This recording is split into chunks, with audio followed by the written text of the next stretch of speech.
What's up, beautiful beings? It is me, Amin V, coming to you with another YouTube video. If this is your first time here, honey, welcome to the tribe, beloved. On this channel, we talk about spirituality, divine feminine, self-care, self-help, anything that is going to evolve you and higher your vibration, okay? So if that is something that interests you, please go ahead and subscribe and hit the notification bell so you don't miss any videos from me.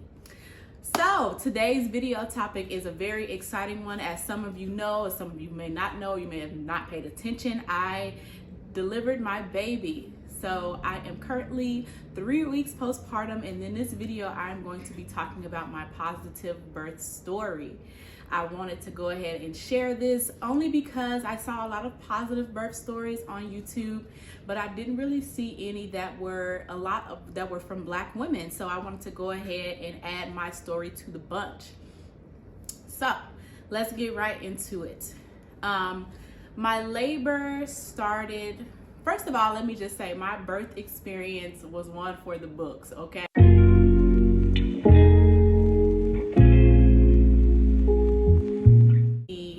Date 12/20/21 at like 5 in the morning, I got like a huge surge, and surge is just another word for contraction. I got a huge surge, and I was like, oh my God, it was the one that was like super uncomfortable, and not like it was the strongest one that I had experienced yet.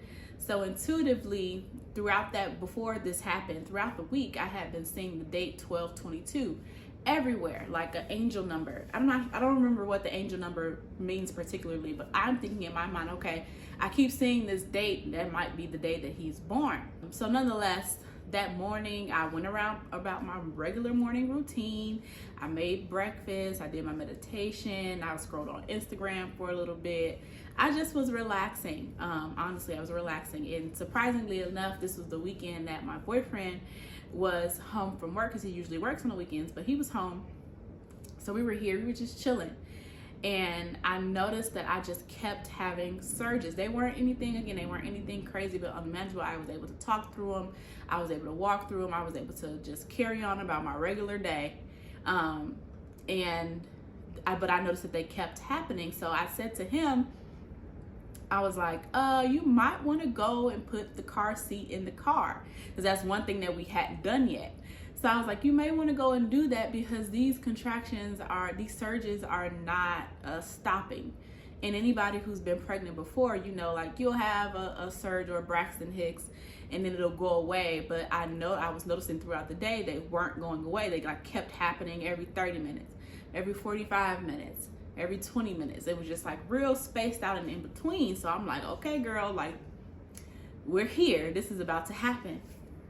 And so I text my doula and let her know, like, okay, I don't know what's going on, but my surges they're consistent. They're not painful. You know, just keeping her up to date. And she was just like, today might be game day. And I was like, oh shit, like what? Today might be the day. So as the day went on, I was very keen to Sheba. Y'all know Sheba be on her BS when I start recording. Throughout the day, I was just very keen to keep my mind calm, and that was one of the things that really, really helped me get through my natural, unmedicated birth. Okay, keep my mind calm. So I would say it was around, I have like a clip, I think it was around 12. So it's now 2:20, and my contractions are still the same. Manageable. They're about 45 seconds. In my head, it felt like 15 to 30, but no, they're like 45 seconds. But they're so gapped out. Ooh, girl, your gray hairs. They're so gapped out. It's not really concerning me.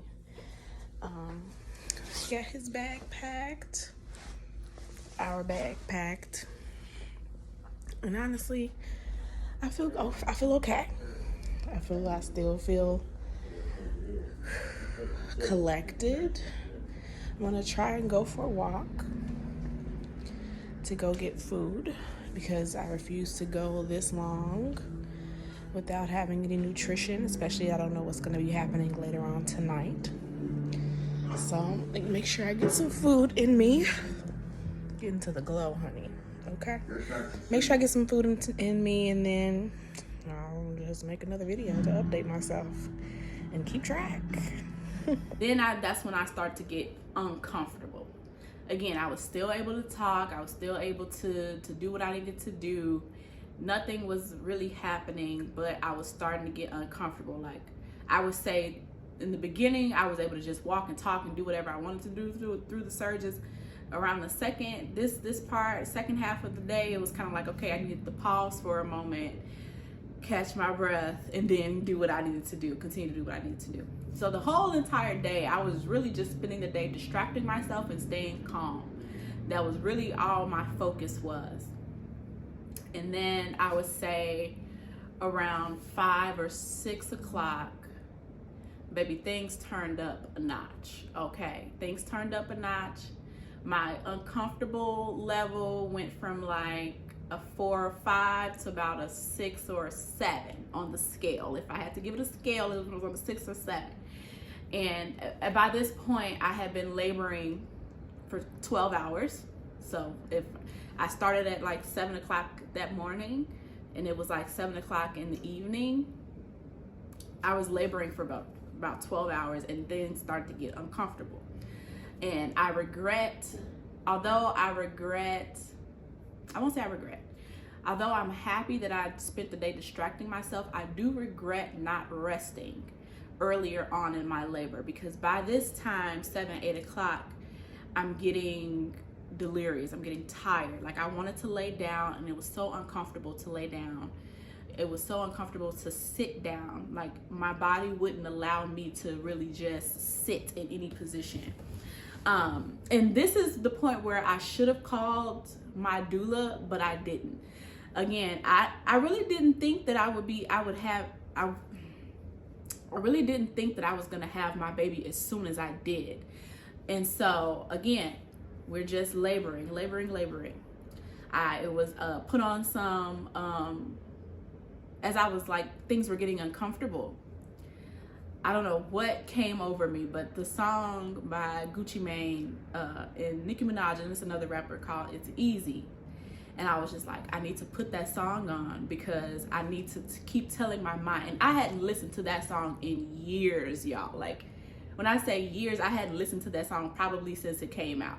And I was just like, but the song goes, 'cause it's easy, something, something, something.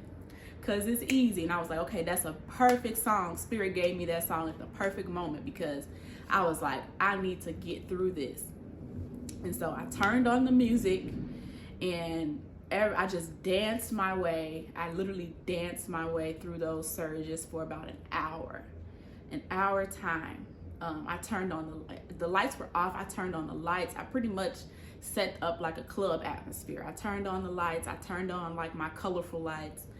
They were changing colors in the living room. I just was having my moment. And by this time, like, my boyfriend was there. He was here with me while I was laboring, but he kind of just let me do my own thing, which is what I was grateful for. Like, he wasn't making me feel anxious. He wasn't like, oh my God, what's happening? He was chill. He would check on me, because again, I was in the living room where I am now by myself. He was kind of in the room. And I was just like, I'm fine. Like, I just need my space. And so I was in here, I was dancing, I was in my groove. Like, every time a surge would come, I would just dance my way through it. And it became fun. And again, it was just about me keeping my mind calm. I would get through one surge, and I'm like, okay, cool. We got through another one. So I would skip to around 10, 11, 12, like this bracket. The uncomfortable level, again, it turned up a notch. Okay, it went from about 6 or 7 to now we're at about a 9 or 10. Like, I am laboring, okay?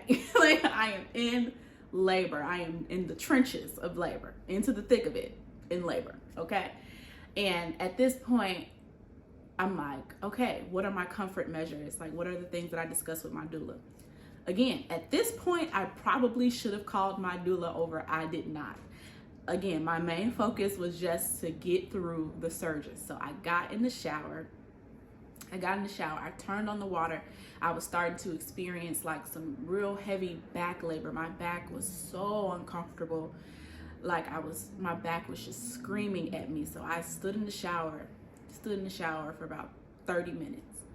I was starting to get nauseous. And if anybody who knows or went through labor, they say you get nauseous or you start to throw up when you're getting closer to that time. So I threw up all the food and everything that I had ate. I threw it up. That was something that I experienced throughout my entire pregnancy, which was just throwing up. I would throw up every morning. Every morning I just would throw up, and it was just a terrible experience for me. So to be throwing up in labor, I just told myself this is gonna be the last time I throw up. Like I just kept telling myself this is it. And anything that you do in these last moments is gonna be the last time that you have to go through it for a long time. So just again, affirming myself. So I got out the shower and I laid in the bed, was trying to lay in the bed, but then I got on all fours. I was leaning over my birth ball, and my boyfriend started to like rub my back and massage my back, because again, at this point I'm needing something to distract me. I'm needing to, comfort measures. I was starting to get emotional because I was so tired. I was losing, like I hadn't slept. I was starting to get emotional and delirious, and so I just was crying on the birth ball, and like my boyfriend was just rubbing my back and helped soothing me and just telling me my words of affirmation. We put on my pregnancy sound bowl that I found on YouTube. Then we put on my birth affirmations, and I was able to get settled. And again, I was able to get settled. So at this point in my labor, what I was doing to keep myself calm, keep myself grounded, I would sit on my birth ball, and I would breathe. And like at this point, I knew what it felt like when the surge would come. So after that, I felt like one was coming. I would get up, I would walk all the way to my living room, to my front window. And I knew by the time I made it all the way back to my back door that the surge would be over. So once it started, I would tell my boyfriend, hey, the surge started. He would start the timer, whatever. I would walk my way. He would walk with me sometimes. Sometimes I would walk by myself. I would walk to the window, and I would walk all the way back to the back door, and then the surge would be over. And so around 1 o'clock, I started to feel pressure, like I had to poop. And this might be TMI. Okay, we're getting to the point where it might be TMI, baby. So if you're sensitive about bodily fluids and functions, honey, go ahead and click out the video. But at this point, make sure I'm still recording. So at this point, not only was I uncomfortable, my surges were getting more powerful to the point where now I'm starting to have to like vocalize to get my way through it. First out, it was just movement, and now I'm like having to like really make some sound. And if anybody knows anything about anatomy, we know that your vocal cords and your yoni are very closely related. So anytime I would go through a surge, I would just make a sound, whatever sound felt natural to me, and I would just envision my pelvis and my body and my hips just opening up. And when I say that worked, okay, it worked, because around 1:30, 1:45, I started to feel pressure. And I started to feel pressure. I kept feeling like I had to poop. And so at one point I did. I pooped and I threw up again. So I'm like, okay, so I'm like, call the midwife, because I delivered at a birth center. And I was like, call the midwife and call Ashley, which is my doula. And I'm like, I'm starting to feel pressure. And so, you don't know, but if you do know, if you had a kid, you do know. But when I first called the midwife, they want to talk to you just to see how you're doing, how you're managing. And I could not get through the conversation. Like my surges, it felt like my transition period. I think that's what they call it. It felt like I went from not being in transition to being in transition in less than 10 minutes, because I think that visualization with me breathing and the sound really helped to open my pelvis and open everything up, because my baby's, I felt like he was about to come out essentially. And I told my midwife that I'm like, if I do not get to the birth center in about 30 minutes, I feel like I'm gonna have him at home. And that was the last thing I could get out fully before like the surges just took over. And my doula finally came, and I was like, I need to put clothes on and make it down the stairs before my next surge. I'm telling them and telling myself, if I do not make it down the stairs before this next surge, I'm not going. I straight up made up in my mind, like, okay, if this does not happen, like right now, it's not happening. And so my boyfriend, he helped me, you know, put my shoes on, put my clothes on. And they do say, I heard a lot of women say like you lose time. And that's exactly what happened.